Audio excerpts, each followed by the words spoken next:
And we're back on Meet the Leaders here on Optimum Local. Hi there, I'm David Smith, and we are in the waning hours of the session in Hartford. We're pleased to have Representative Terrie Wood of the 141st District of Norwalk and Darien visiting with us today. And you were saying, hey, tomorrow would be that much sleepier, yes, right? Because it's going to be a long night. It's going to be a long night. And we had a long night last night, long night Friday night, long night Thursday night. You get used to tailoring yourself and lots of tea. Pacing is everything, although those hours, I don't know how you can pace anything. People are not aware how many bills actually are proposed every session, even in a shortened session that this is, and how few of those, very few of those, see the light of day. And even now, as we're facing up to the last, 36 hours or so of the session, how many still will not see the light of day? I've got a couple that I'm, fingers crossed, trying to get through. One on organ donation, and the other on categorizing open space, Senate Bill 347. The organ donation is near and dear to my heart, you know that, so where does that factor? Well, it's still waiting for action on the House, 5333, so anybody watching, if you want this to move forward. It organizes a board to increase education and increase awareness on organ donation, and I think it's crucially important. Well, Facebook coming out as they did and offering that opportunity to log on there has been a big help, and anything else is certainly necessary.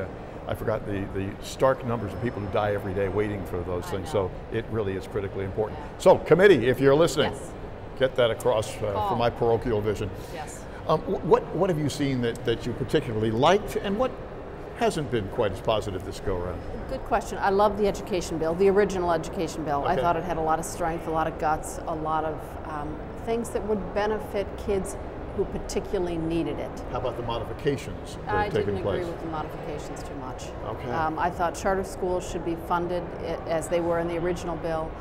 I thought the preschool slots were important. I mean, preschool, everything we know is educating kids and providing them a good foundation from ages 3 through 3rd grade is crucial in their education. And they deserve that. I've heard many people say— And this is left out of the massage bill? The massage, yeah. Well, that was another one. That's another bill. That's not a bad bill, but I think we should have really focused on the budget and the education bill this year. And we shouldn't do so many bills. You're right, people do not realize how many bills we do. 3,500 bills are proposed each year. That's a lot, that's too many. It is a huge number. How anybody can keep up with that is beyond me, and obviously they don't, because only about, 450 become anything? Right. One way or the other? Right, and I think even fewer get signed by the governor. Okay. So I think we really should vet the bill ideas much more thoroughly. And a lot of times if a bill, and you know this from your hours here, if a bill doesn't pass the House and the Senate and get signed, we start the process all over again. So we're seeing dissection bill for the 3rd or 4th year in a row, and that's a lot of money for the taxpayers. Sure. So, but that bill should be set in policy and not statute anyway, but well, the education bill you will be dealing with later on today. By the time folks see this, chances are it will be passed and the governor is said to sign it, so that should be a done deal. Yes. Election reform. Yes. That's a key one too in the minds of many people. Yes, we're doing that right now, and we just got the bill, so it's 100 pages, haven't even been able to see it. And I mean, I'll go upstairs people and at look home at are saying to themselves, what do you mean you haven't seen this bill? How can that possibly be? How can you be expected to vote knowledgeably on something you haven't seen? I can't answer that. I don't have a reasonable answer for that. It should be different. It's not right that in the last 48 hours we're seeing the most crucial bills in this session in the last 48 hours. That's wrong. And that's just the way it goes when you have a deadline like that. I think we have full capability. The majority leadership has full capability to right off the bat at the beginning of the session say we're going to get this done in the first couple months and really work through the policy issues we're discussing. Because what causes the dragging of the feet and the lack of movement earlier? I don't know. I don't know.